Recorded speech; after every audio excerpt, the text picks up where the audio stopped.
Сегодня мы начинаем серию передач по поводу интернет-ресурса, который получил название «Миллиард татар».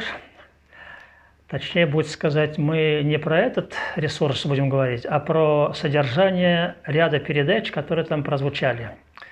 Потому что там есть над чем подумать, и поразмыслив над передачами, которые нам удалось проанализировать, мы пришли к выводу, что «Миллиард татар», кроме того, что носит довольно значительную информационную часть положительного толка, имеет и отрицательные контенты, причем направленные против татарской нации. И это отчасти связано с подбором экспертов на передачи. Вот в качестве примера мы сегодня посмотрим одну из недавних передач, которая была заявлена как собрание группой молодых интеллектуалов. Ну, конечно, заявление громкое. Мы предпочитаем использовать между нами, скажем, термин «эксперты». Они сразу себя объявили экспертами, причем интеллектуалами. Ну, разберемся сегодня, насколько они интеллектуальные. И у нас в содержании нашего разбора будет находиться проблема формирования татар. Там этот вопрос разобрал Исмагил Гибадуллин, человек мне знакомый, в принципе, я с ним в одном отделе работал в Институте истории. И вот он там был приглашен в качестве ведущего историка, интеллектуала и эксперта по средневековым татарским делам. В каковых делах он никогда не участвовал. Я могу сказать, что у него диссертация была посвящена кандидатская на тему о революции в Иране. Нет, идеологии. Ну, идеология революции. То есть он, в принципе, в средневековых реалиях татарских, а уж тем более в такой сложной проблематике, как этногенез и этническая история, вообще не является специалистом, но почему-то смело за это взялся. И в итоге там наклепал такого, что нормальный ученый, который занимается этими проблемами, сразу видит, что результат получился никудышный, но с громкими заявками. Поэтому нам важно в данном случае показать нашим сородичам и другим людям, которые интересуются татарской историей, в чем ошибочность вот таких подходов. Конечно, я понимаю, что интернет-ресурс – специфический ресурс, поэтому там настоящую научную дискуссию вести невозможно. Скажем, там нет таких жанров сноска на источники, там, разбор разных теорий детально с обоснованием, да, разговорный жанр. Но, тем не менее, мы вынуждены давать ответ на эти вопросы. Вот со мной сегодня сейчас сидит мой коллега Искандар Измайлов. Слава Богу, мы вот в этих проблемах разбираемся, иначе бы нас на многотомную историю татар именно по данной проблематике не привлекли бы как специалистов. Вообще-то в этом многотомнике, да и в других книгах мы излагали собственную теорию по поводу формирования татарского этноса, и она пока получила только положительные оценки. По крайней мере, ничего лучшего я не обнаруживал в написанных на эту тему вещах. Поэтому мы сейчас сегодня поговорим про теорию Гибадуллина. Ну, просто я уже сейчас, перед тем, как дать слово Искандару Лероновичу, скажу, что вот его позиция, что на самом деле существует по поводу татар, их происхождения две теории, татарийская и булгарийская, изначально посыл ложный, потому что в многотомной истории татар было указано, что на самом деле теории три. Вот мы с Искандаром Лероновичем как раз являемся сторонниками третьей позиции. Она называется тюрко-татарская теория происхождения татар. Я думаю, что достаточно грамотная позиция, обоснованная в наших трудах в том числе. Поэтому вот сейчас Искандар Леронович нам немножко расскажет по поводу того, в чем ошибочность подходов от многоуважаемого Исмагила Гибадуллина. Исанусыз, дорогие слушатели, зрители. Надо сказать, что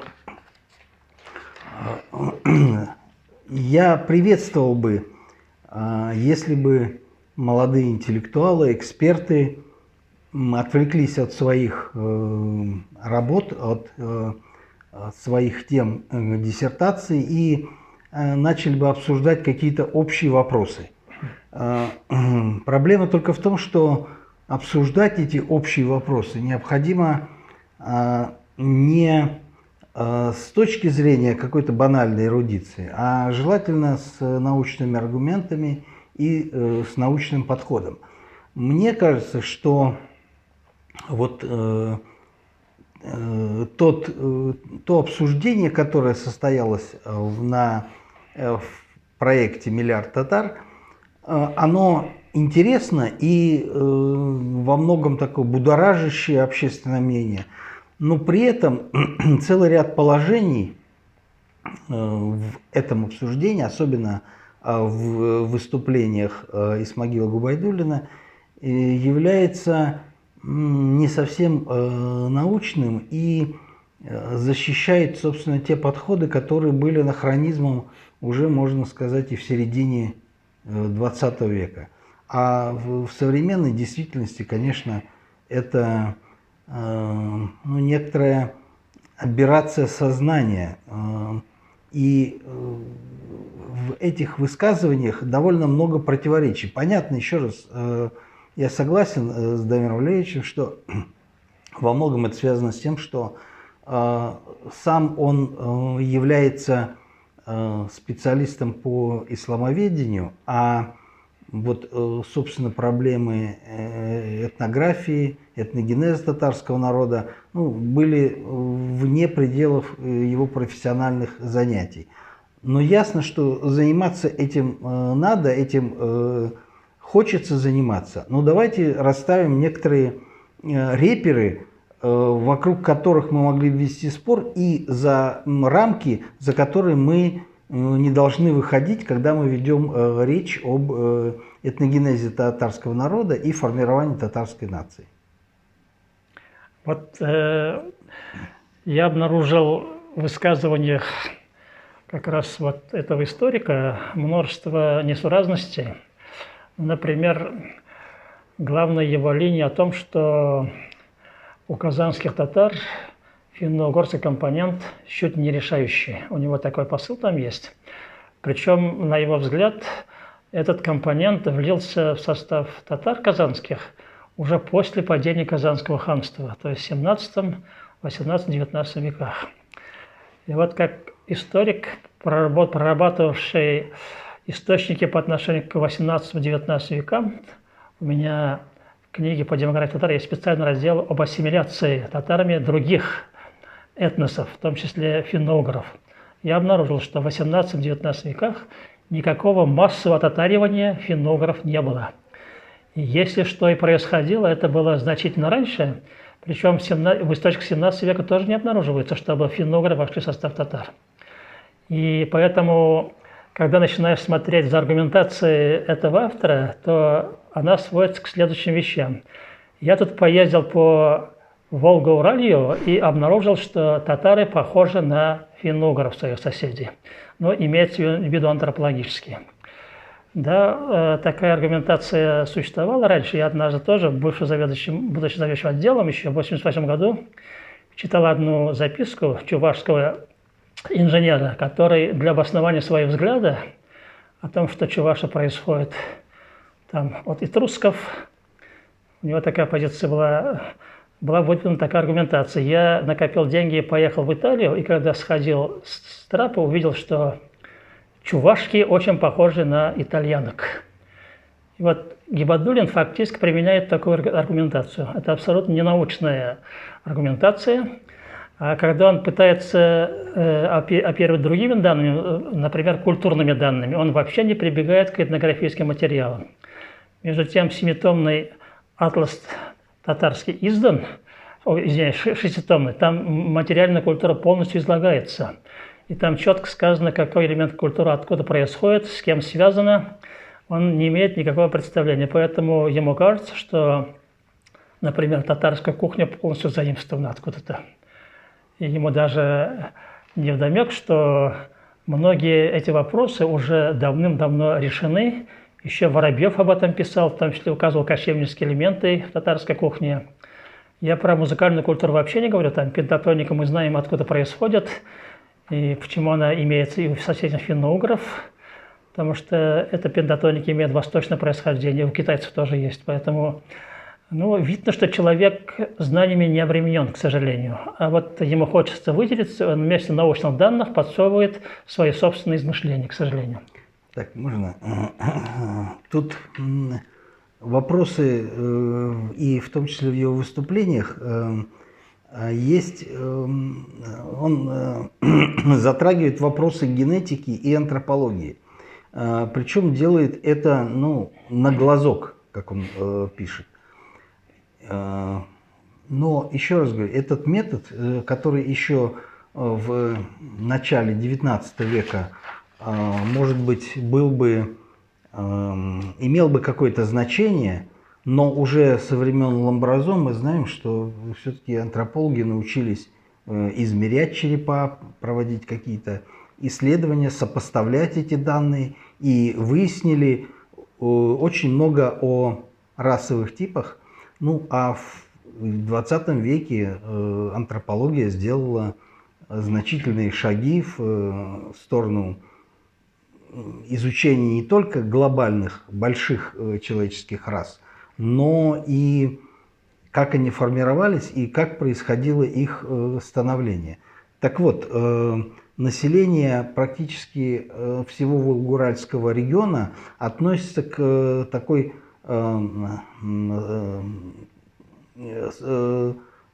субполярной или подрасе, которая является переходной между монголоидной и европеоидной.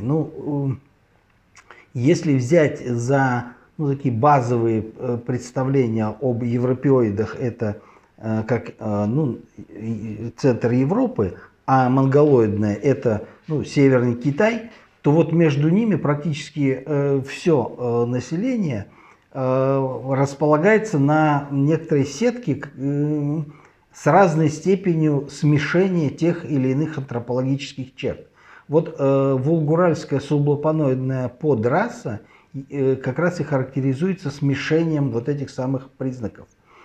И в генетическом отношении мы тоже видим это самое смешение. Практически у татар основной генотип, который был выявлен целым рядом лабораторий и Казанского университета, и Уфимского научного центра, и зарубежными научными центрами, и лаборатории МГУ, то преобладающий компонент в генетическом отношении R1A1. Этот компонент встречается от Великобритании до Западного Китая. И несколько десятков, если не сотен миллионов людей, собственно, относятся к этому генетическому типу. У финно-угорского населения в антропологическом плане генотип несколько другой. Поэтому говорить о том, что татары ничем ни фенотипом, ни генотипом не отличаются от финно-угорских соседей, это некоторая нелепость и ошибка, свойственная вот такому методу изучения на глаз.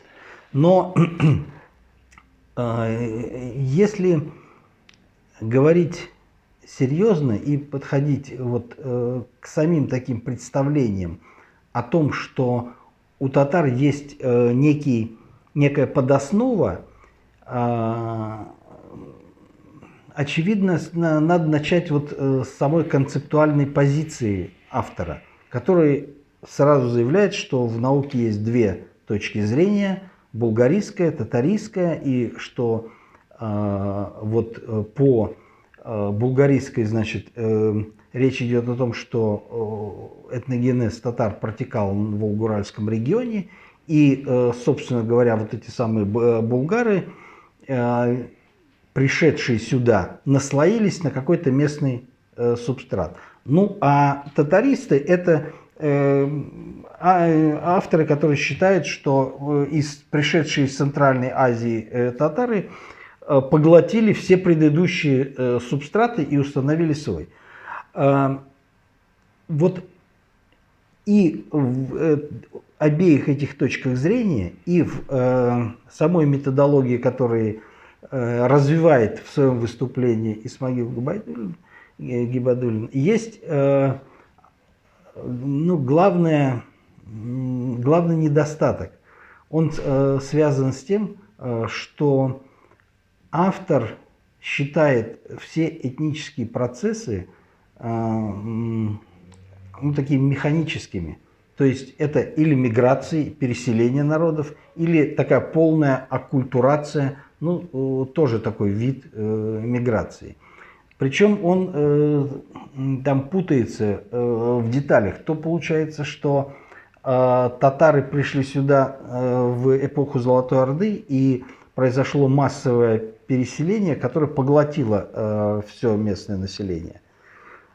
Но оказывается, что тем не менее огромные куски этого самого элементы финно-угорских этносов сохранялись, и их уже татары сумели тюркизировать и мусульманизировать уже в 17-18 веке. Но у нас есть, если бы не было ничего, и мы бы находились на стадии науки, допустим, 19 века, то это еще можно было в качестве какой-то рабочей гипотезы принять. Но сейчас-то мы знаем очень хорошо археологические материалы, которые не позволяют говорить о том, что было какое-то массовое переселение, во-первых, в эпохе Золотой Орды, а во-вторых, что здесь проживало какое-то местное финно-угорское и не мусульманское население. Наоборот, уже на территории Волжской Булгарии все население Волжской Булгарии было мусульманизировано. Можем говорить сколько угодно о том, на каких языках это население говорило, но то, что оно было мусульманским, это несомненно. Следовательно, никакого мусульманского ренессанса не произошло. То есть ислам непрерывно развивался с глубокой древности.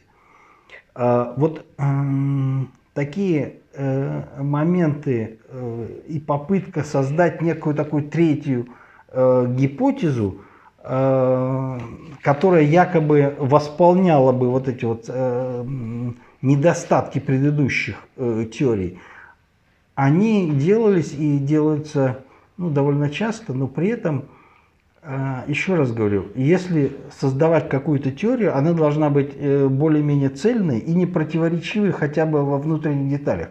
Пока ничего подобного мы не видим.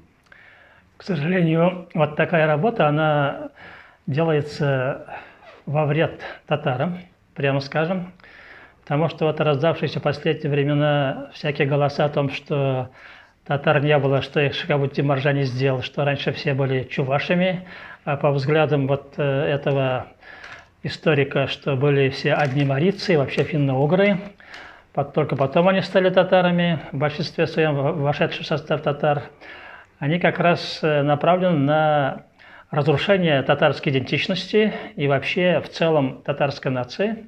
Поэтому мы должны четко смотреть, куда все это ведет.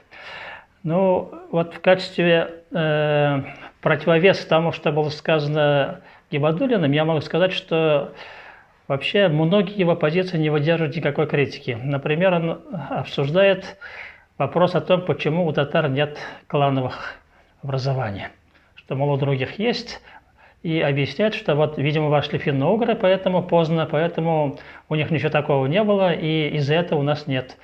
У финно-угров были клановые образования. Мы знаем, например, удмуртские варшуды прекрасно, это и есть роды. Если бы они в массе вошли, варшуды бы сохранились.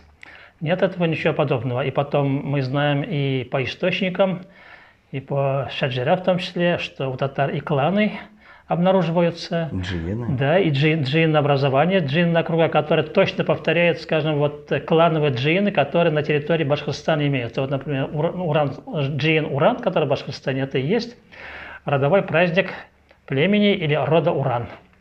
У нас они точно в таком же виде были, но просто татары, как более развитое образование, земледельческое здесь уже, они быстро превратились в такие сельские общины, где уже клановую основу сохранять было невозможно. Да и городской массив был, где тоже клановое образование очень трудно сохранять. Поэтому это все проистекает из-за того, что автор не знает просто источников. Да. Клановое образование это все-таки сохраняется у аристократии. Да. А у земледельческого, у податного населения эта клановая структура трансформируется в общинную организацию. То есть это разные вещи. К сожалению, вот даже исламские сюжеты, по которым он вроде бы должен быть специалистом, им прорисованы, я думаю, что не совсем с сознанием дела. Вот у него там четко прослеживается мысль, что никакой преемственности между исламом Передоволжской Булгарии, Златоордынским исламом и исламом Казанского ханства не было. Там он ряд таких качественных сдвигов находит, без всякого обоснования, кстати. Но мы-то знаем, специалисты уже давно установили, что один из источников важных исламизации Золотой Орды как раз было наличие такой территории, как Булгарский вилаят, где мусульмане сидели. Но другой центр – это Хорезм. И поэтому однозначно вот эти мусульмане повлияли на формирование ислама в Золотой Орде, а ислам периода татарских ханств, он как раз является прямым продолжением ислама Златоордынского. Я сам специально написал отдельную работу по сиидам, по которым видно, что сииды, которые были важной структурой в татарских ханствах, были прямым продолжением этого института во время Золотой Орды. То есть здесь преемственность, несомненно, была. Да и более поздний ислам, скажем, 17-18 веков, он же вытекал из того ислама, который вот, татарское сообщество успело освоить в более раннее время. Можно спорить, там, скажем, какие еще источники были там прихода ислама на эту территорию. Я думаю, что важным источником был, например, направление Хорезма, где существовали такие группы, как мусульманизированные кипчаки, которые потом участвовали в формировании золотоордынского населения. Об этом можно говорить. А вот то, что не видеть вот преемственности в мусульманских делах, это явная ошибка и незнание содержания того, что происходило. Ну, это, вот, к сожалению, вот, возникает из-за того, что человек недостаточно знает конкретный исторический материал, который давным-давно проработан, и просто надо читать то, что написано. Вот этого нет, к величайшему сожалению. Вот в этой связи я могу сказать, и сюжет у него связан с мишарями, тоже вызывает у меня большое неприятие, потому что существует специальное исследование. Недавно вышла вот большая работа специальная Махсума Акчурина, где четко показано именно татарское составное формирование населения Мещерского юрта, Мещерской низменности. Там, конечно, финно-угры были, там мордва была в разных разновидностях, но основное население, вот, которое формировало там это татарское население, это татары. Причем в некоторых случаях четко видно, вот, скажем, по поводу направления княжества Темникова, что это остатки Большой Орды, например. То есть и мы знаем там знатные княжеские линии, они, многие из них родственны друг другу и связаны с так называемыми биханидами. Там есть большая генеалогия, связанная с золотоордынскими делами. Поэтому вот не видеть таких вещей, это просто означает, что человек вообще-то абсолютно неграмотен в этих вопросах. Вот у них как раз сохранилась клановая система. Да.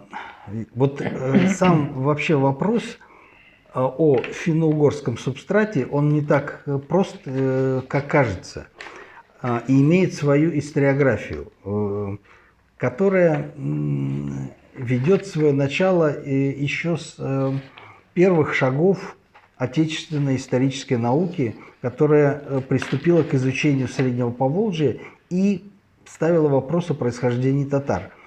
Поскольку базовым являлось представление о том, что булгары – это кочевники, ну и, соответственно, татары тоже кочевники, то есть они пришли в Среднее Поволжье, и создали государство, ну, стали аристократией, но податное население же должно было быть какое-то. Да. Ну и логика того времени и вплоть до середины 20 века, а в некоторых случаях и даже гораздо уже позже, до 80-х годов 20 века, логика подсказывала, что, ну, кто здесь может жить-то? Конечно, субстрат – это финно-угорское население.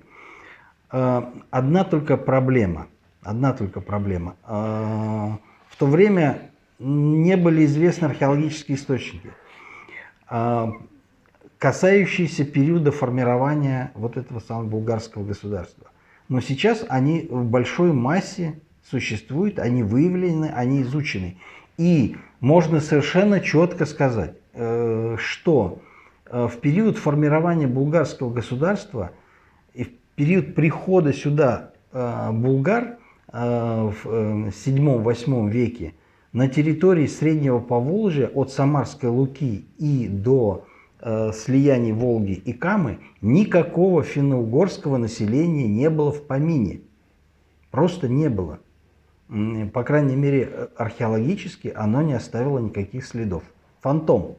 Зато были разные группы населения, включая древних мадьяр и какое-то балтославянское население. Как бы то ни было, но никаких финно-угров не было. Ну и это население тоже было достаточно дисперсным. Уже формирование булгарского государства, городов и земледельческой системы в булгарском государстве связано с переселением сюда населения из южных областей, прежде всего из Нижнего Поволжья и Подонья, в период гибели хазарского каганата. Вот это население и сформировало вот это земледельческое население, став основой, собственно, формирования сначала мусульманского населения булгарского государства, а потом став одним из таких важнейших компонентов формирования татарской нации. Вот и этим-то определяется как раз различие генотипа, если хотите, фонотипа между татарами и финно-угорским населением. Они имеют разное происхождение. И если бы действительно в массе своей была какая-то ассимиляция массовая, то мы бы имели совершенно другую картину, в том числе и в генотипе. А ничего подобного нет. Что касается ислама, то есть я тоже хотел сказать, повторить, что археологические материалы как булгарского периода, так и золотоордынского периода, так и Казанского ханства показывают прямую преемственность, ну, которая явлена нам, ну, например, в погребальных памятниках. Но я хотел бы отвлечься даже от этого. Когда мы говорим об особенностях ислама, было такое очень важное отличие северного ислама от других толков ислама. И эта вот особенность очень часто подчеркивается восточными источниками, начиная еще с X века, и продолжается вплоть до начала века XIX. Это то, что икамы читали 4 раза вместо 5, особенно летом, когда белые ночи не позволяли это делать. И потребовалось вмешательство уже в XIX веке Курсави и Марджани, которые, в общем, стали говорить, что пятикратный намаз является нормой, и он должен быть принят, несмотря на то, что есть какие-то архаические представления и даже представления, ну, традиционалистские. Вот этот традиционализм и есть преемственность ислама, которая с Волжской Булгарии вплоть до XIX века, который показывает, что не было никакого дисперсного развития, а это была единая и неделимая линия развития ислама с X века по век XX и до современности. Вот, кстати, сюжет про золотоордынских татар, он нашел здесь интересное преломление при обсуждении вопроса так называемых афганских татар. Ну, недавно возник вопрос, я уже комментарий давал по этому поводу тоже. Здесь просто хочу сказать, что Вот навязчивая идея Гибадуллина о том, что татары имеют финно-угорские корни, казанские татары, что они друг на друга не похожи и так далее, его приводит к совершенно ложным выводам по отношению к вот потомкам золотоордынских татар, которые живут в других регионах. Как оказалось, совсем недавно мы об этом еще знали плохо, но информация кое-какая была, что есть потомки золотоордынцев в других регионах. Но сейчас мы конкретно знаем, потому что афганские татары непосредственно поставили вопрос о том, что они являются частью татарского этноса. Это серьезный вопрос на самом деле, потому что речь идет о значительных группах, не только в Афганистане, но и в Пакистане, и даже на севере Индии, говорят, есть потомки, не говоря про иранских. И здесь возникает вот тело средневекового татарского этноса. И думать, что все эти группы должны однозначно походить друг на друга совершенно, было бы ошибочно.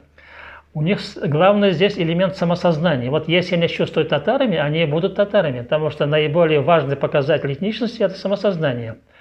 И отсюда мы никуда не сможем идти, если они себя объявят татарами. И при этом вовсе не обязательно и языковое совпадение. Мы же знаем, что татарская масса, которая средневековая, она распылена на больших территориях, она впитала местные этнические основы, скажем, Приуралье – это иштяки, в Западной Сибири тоже, где-то там в Крыму могли быть потомки готов, греков даже могли быть, туда они могли войти. В астраханских степях там другое местное население существовало, мы знаем, что там были и потомки агузов тоже. Поэтому если какие-то группы татар ушли в Пакистан, там современной территории, или, ну, это вообще вот территории государства Хорезм-Шах, прежде всего, потом соседние территории, если они туда ушли, они, конечно, там испытали местное влияние и могли язык поменять, но это не означает, что они в своей массе не могут быть составной частью средневекового татарского этноса, и на этой базе они могут вырабатывать и современное представление, в том числе идентичность тоже. Скажем, вот пример афганских татар отчетливо показывает, что они как бы вспоминают свое прошлое, и тем самым приходят к выводу, что они часть большого татарского мира, и когда они себя объявят таковыми, а в Афганистане это так готовится официально, потому что надо войти в Конституцию как афганские татары, в этом случае как бы они окажутся нашими ближайшими сородичами и братьями нашими. И как мы будем относиться к этим группам, другой вопрос. Конечно, мы должны относиться дружественно. И с другой стороны, вот теоретическая проблема сохраняется, потому что современная татарская нация – это не совсем то же самое, что было в Средневековье, и остатки средневековых татар могут пойти разными путями. Скажем, мы знаем, у нас есть литовские татары, которые язык потеряли, они говорят на языках других народов. Белорусские, да. И польские татары там, и, скажем, буджакские татары тоже, скажем, румынские татары, они в языковом отношении смешаны, сейчас больше склоняются к такому агузскому варианту турецкого языка, хотя там есть и нагайские элементы. Поэтому это не уникальная ситуация, и мы должны к этому очень спокойно относиться, но должны уметь объяснять в научном плане, что вот средневековый этнос, он с течением времени трансформируется, и возникает новые явления. Скажем, вот Гибадуллин совершенно неправильно объяснил там вот существование там этносословных групп, которые возникли в относительно позднее время, там башкиры, типтяри и так далее. Это все имеет научное обоснование, и давным-давно учеными это объяснение дано. И прямо сказано, что именно в период формирования нации, то есть на поздней стадии, вот эти локальные группы исчезают. Так было во всем мире. Мы знаем это на примере многоэтнических государств, и англичан, и Испания, там, и Франция, где когда германская нация, как это происходило. Здесь ничего такого специфического татарского нет. Но объяснять народу эти вещи надо. Иначе потом мы будем думать, что татары – это всего лишь непонятное общее образование, на которое наклеивается наклейка, и ты после этого становишься татарином или татарской нацией. Но так не бывает. Это же национальное сообщество, достаточно мощное, многочисленное, имеющее многовековую культуру. И вот эти маркеры национальной культуры, национальный язык и очень мощно разработанная, хорошая такая, очень интересная история, это все нас сплачивает, и мы именно потому и являемся татарами. И Маржани никак не мог придумать татар, он просто объяснил, что вот такое сообщество существует. Но первым объяснил на современном языке историков. И поэтому Гибадуллин, видимо, таким путем идет потому, что у него есть специфические взгляды. Вот я знаю, что он относится к направлению Хайдар-Башей. Это специфическая группа такая исламская, которая мусульманская, она имеет такой проиранистский уклон, хотя и относится к общей группе такой мусульманской. Ну, я думаю, что у Гибадуллина немножко отсутствует настоящее татарское ядро, этничность. У него немножко смазана этничность вот, исламизмом. И эта группа на самом деле сейчас в России существует. Мы знаем ряд таких лиц, которые особенно фигурируют вот, в этом интернет-ресурсе «Миллиард татар». Почему-то редактора этого направления, этого ресурса, они очень предпочитают таких людей. У меня есть всякие подозрения по этому пункту. Я вот сейчас пока не буду делиться ими, но в дальнейшем, может быть, скажу, почему это проистекает. И я бы призвал вот редакторов этого ресурса осторожнее подходить к выбору экспертов и приглашать на конкретные передачи людей, которые обладают настоящими знаниями, а не заниматься вот поверхностным рассуждением, причем с определенным идеологическим уклоном. Ну, я думаю, что в дальнейшем мы еще разберем подходы этого ресурса к татарско-башкирским делам, потому что у них было несколько передач на эту тему. И потом посмотрим еще другие передачи. Я считаю, что вот этот ресурс «Миллиард татар» в принципе полезен, но уровень квалификации людей, которые туда привлекаются, недостаточен. Ну, я бы не был так категоричен. Все-таки ресурс может приглашать тех экспертов, которые он считает нужным. Тут мы не можем диктовать и говорить, что те эксперты лучше, а вот мы хуже. Или нет, я извиняюсь, скажу, я не говорю, что они нас должны приглашать. Вот, они должны приглашать настоящих экспертов. Прозвучало именно так. Нет, у нас есть свои ресурсы. Хорошо. Проблема в том, что слушатели должны сами оценить предложенные аргументы и выяснить, кто развивает научную теорию, кто немножко удаляется от нее. Вот если мы говорим про методологию, то все-таки я хотел бы отметить, что хотя Исмагил Гибадуллин говорит о том, что есть две теории, и вроде бы он склоняется к такой татаристской, но на самом деле тогда, когда он говорит, что вот настоящие татары – это вот те, кто сформировался в Волго-Уральском регионе, а все остальные татары – это не наши татары, это продукт какого-то формирования и средневекового, и они не имеют отношения к этим самым нашим настоящим, в кавычках, татарам, то это и есть настоящий вулгаризм. Да. Вот это и есть основа, если отшелушить все наслоения, вот это и есть настоящий вулгаризм, который не понимает тех процессов, которые происходили в период Золотой Орды, в период формирования огромной этносоциальной группы татар, которая имела такое евразийское качество. И получается, что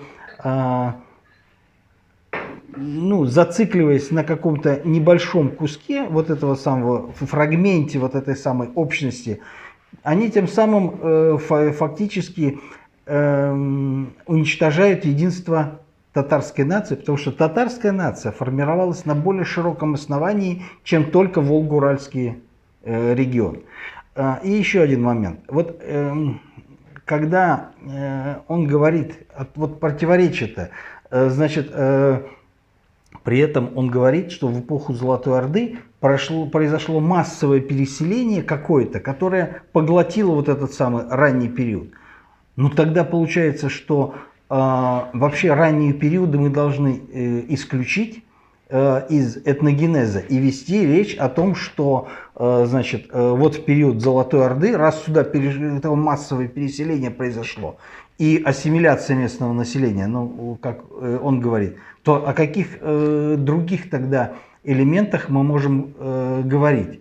Значит, вот все татары, включая и афганских, это тоже являются нашими родными такими братьями, из которых, собственно, формировалась, из части из которых формировалась татарская нация.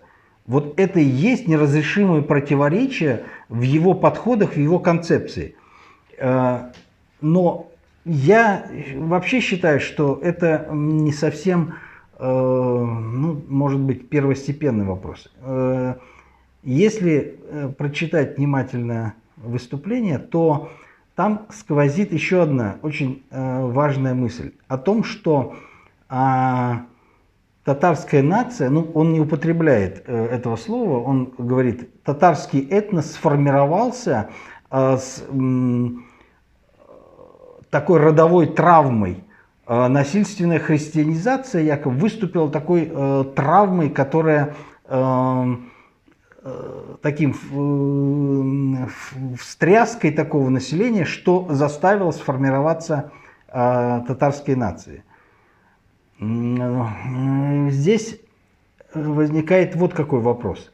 Значит, если это была такая, ну, сильная национальная травма, то, ну, она должна была как-то переживаться, значит, существовать, ну, литература, какие-то песни, переживания по этому поводу. Ну, например, мы понимаем, как еврейская нация переживает Холокост. Мы это прям видим. Но ничего подобного у татар нет. Христианизация, русификация была очень важным элементом, и это был вопрос и культурный, и религиозный, и политический. Но так назвать, что это была какая-то травма, которая вошла в плоть и кровь, и те, кто, значит, не пережил эту травму, они не могут входить в состав татарской нации. Это потом, извиняюсь, это утверждение абсолютно голословное и в историческом плане, конечно, неверное. Он так намекает, что татары очень пугливый народ. Вот испугался того один раз, и все боятся после этого, поэтому все хитрят там и прячутся под ковер. Ничего подобного не было. В XVIII веке при попытке массовой христианизации татары стали участниками многочисленных восстаний, причем очень жестко воевали за свою идентичность, и в итоге царские власти просто были вынуждены отступить. А после Пугачевского восстания Екатерина поняла, что необходимо конфессиональную политику поменять, и поменяла. Причем в пользу татар это пошло. Мы знаем же по историческим материалам, и об этом написаны многочисленные работы, и поэтому никакой пугливости за татарами не наблюдается, и сейчас этого нет, потому что татары, как бывшие воины, очень даже хорошо поработали в свою поддержку, подняв восстание, и потом и смогли адаптироваться к новым условиям. И они вели не хитрую политику, а хорошо приспособились под политические и социальные условия России. И с XVIII века у них начался подъем, в том числе и экономический, и в идеологическом плане они начали выстраиваться. И никакой особой татарской хитрости я не вижу. Это просто, я думаю, что... Так, число расхожих представлений, как... Наш брат Исмаил, он сам такой хитроватый татарин, может быть. Из-за этого он всем нам навязывает такой взгляд. Тут совершенно по-иному подходить надо к этим вещам, потому что обо всем этом уже давным-давно написано, к сожалению. И вот выдумывать, из пальцев высасывать какие-то новшества, которых абсолютно нет на самом деле, и это ни к чему не ведет, не приходится. Поэтому я, например, присмотрелся к высказыванию там кандидата психологических наук Камиля Насыбулова. Он сам в конце высказывался. Я Камиля хорошо знаю и совместно работали немножко. Поэтому он так очень осторожно эти моменты прокомментировал. А вообще-то получается, что татары психологически они сохранили свои старые черты. Причем эти старые татарские черты, они ведь связаны с мусульманским миром. Например, еще в XI веке тюркские интеллектуалы писали, что тюрки очень хорошо умеют приспосабливаться под окружающую обстановку. Татары вот это качество действительно имеют, поэтому они процветали даже в самых тяжелых условиях. И я не думаю, что это связано с хитростью, это просто связано с умением татар вести хозяйственно-политическую жизнь в разных ситуациях. Но это тоже наследие культуры, в том числе и политической культуры.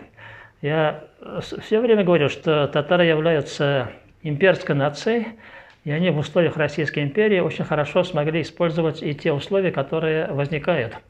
Я думаю, что даже в современных реалиях, например, в Афганистане, если оттуда европейцы и американцы будут уходить, еще России придется серьезно подумать над тем, как влиять на ситуацию в Афганистане. И наша нарождающая дружба между Татарстаном и афганскими татарами очень даже может понадобиться и в целом российской политической элите. Но это не означает, что татары не должны оттуда извлекать дивиденды. Мы должны извлекать оттуда дивиденды, если у нас будут возможности. Почему бы нет? Чтобы и тамошним татарам было выгодно, и нам было выгодно торговать, сотрудничать. И потом мы мусульмане, у нас имеются общие интересы и в международных масштабах. Поэтому я думаю, что здесь отчасти Исмаил является нашим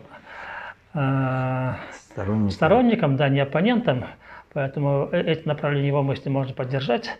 Но это требует, конечно, серьезных размышлений. И прежде всего, я думаю, что вот такую тематику мы должны и дальше рассматривать. Мы очень плохо знаем, к сожалению, вот эти татарские группы, там наши исследователи практически, почти не работали. Чуть-чуть в Иране поработали, а так весь остальной татарский массив зарубежный, вот средневековый, остаток средневекового населения, нами очень плохо изучены. Нет, это не только средневекового и нового времени. Вот в эпоху этой самой христианизации есть большой пласт населения, именно татарского, который считает себя татарами, проживает в Закавказье, в Карской области, и там сохранились прям селения, которые они и говорят по-татарски, и обычаи, в том числе и джиены есть, и сабантуй, и целый ряд других, и национальная кухня сохраняется. Переселенцы 18 века, некоторые даже, видимо, и в более ранний период. То есть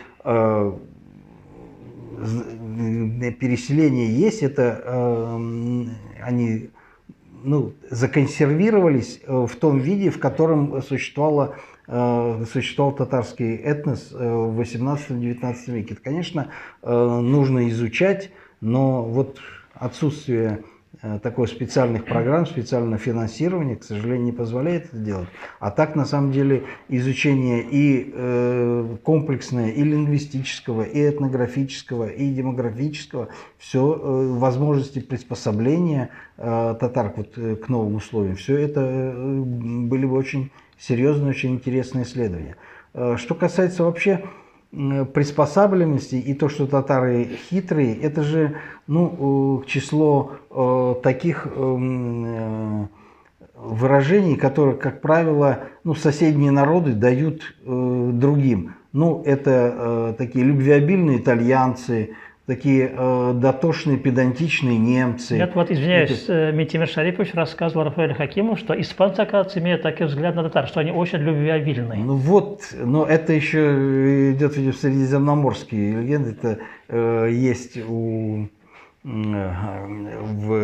турецкой литературе, есть у Евлея Челеби, там он пишет, что там татары такие очень любвеобильные, у них много жен, все такое. Это не этнография, это вот то, что называется на глазок, определяемое, значит, а на самом деле это изучение стереотипов одной нации, которая формирует стереотипы в отношении другой.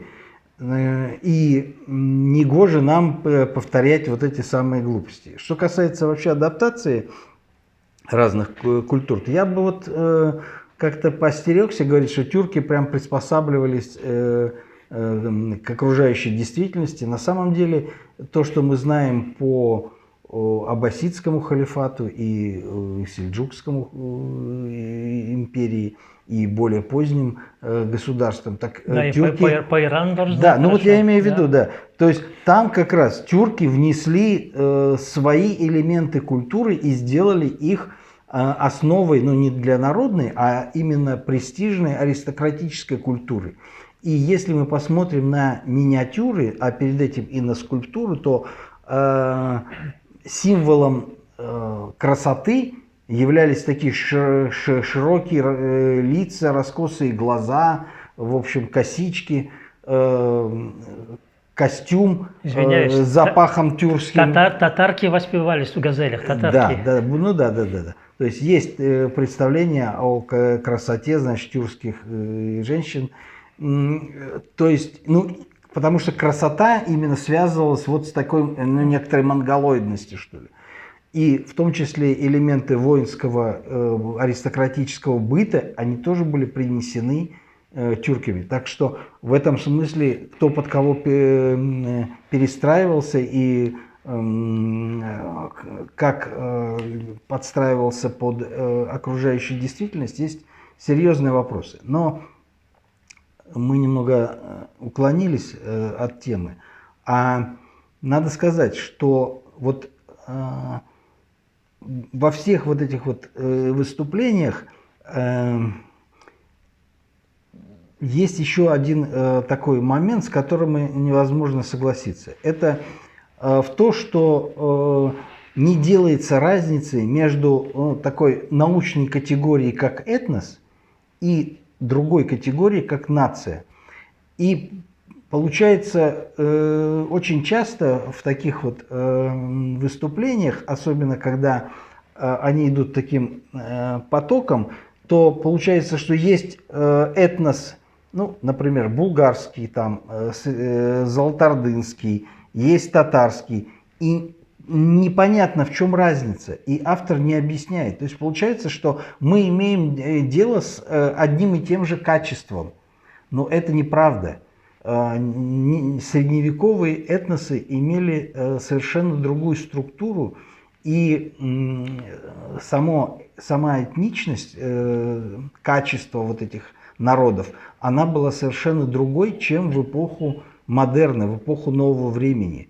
Вот когда формируются нации, происходит качественное переосмысление, качественный перелом во всей культуре. Она сплавляется и становится не просто единым целым, но приобретает новое качество. И вот этот самый период, когда это произошло, это очень важно отметить. И здесь же мы видим, значит, выступление Исмагила, то он говорит, что это произошло после падения Казанского ханства, то он говорит, что это вот родовая травма, значит, христианизации, значит, середина XVIII века, то он говорит, что настоящая мусульманская культура татарского этноса сформировалась, значит, в трудах богословов в XIX веке. Но так не может быть. Столько вот этих самых реперов, когда происходит формирование нации.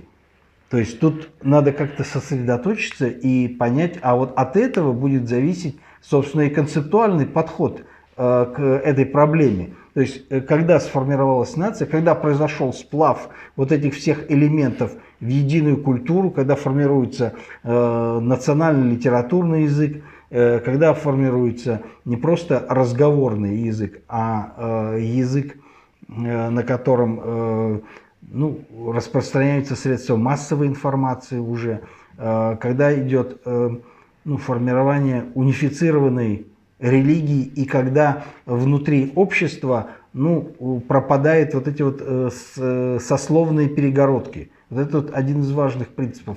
Российское государство, Российская империя сделала все, чтобы у татар уничтожить эти сословные перегородки. В отличие, например, от башкир, которых эти самые сословия сохранились.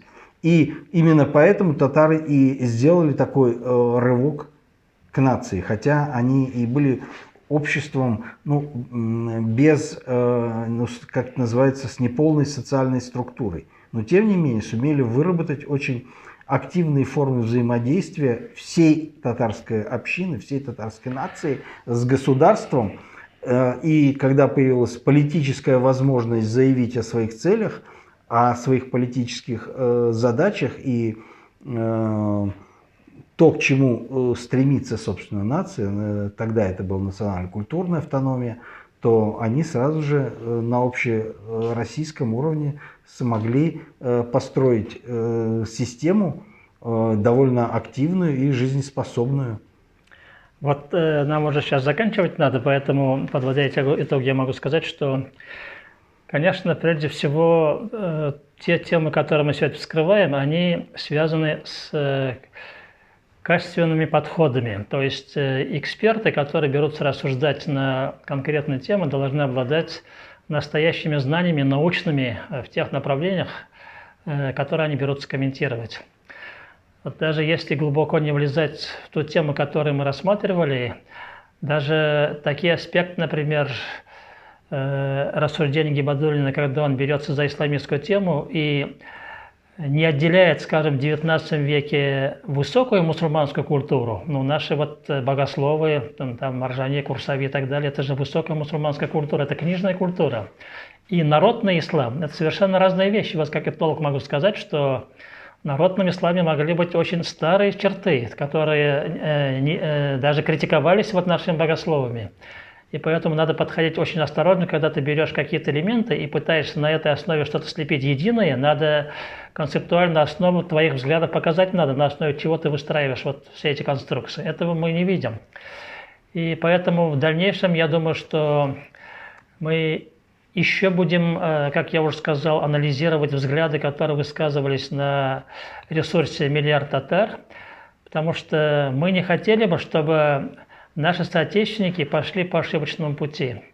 Мы будем пытаться по мере возможности излагать научные взгляды, которые и необходимы нашему народу. Ибо, к сожалению, вот те толстые тома, которые мы написали, далеко не всегда доходят до широких масс, и поэтому остаются спорные моменты, которые, к сожалению, наши недруги умеют раздувать. Особенно в преддверии переписи они пользуются этими вот лакунами и излагают совершенно неверные знания о татарах. А за этими неверными трактовками идут и политические последствия. Поэтому я думаю, что вот такой анализ и других передач данного ресурса будет полезен слушателям. Ну, а если будут какие-то вопросы, возникнут какие-то желание подискутировать, то я думаю, что мы будем принимать все вот эти вот вопросы. Пишите нам в чат, мы их специально рассмотрим, изучим и, может быть, отдельную передачу посвятим специально возникающим вопросам. Да. Благодарим за внимание.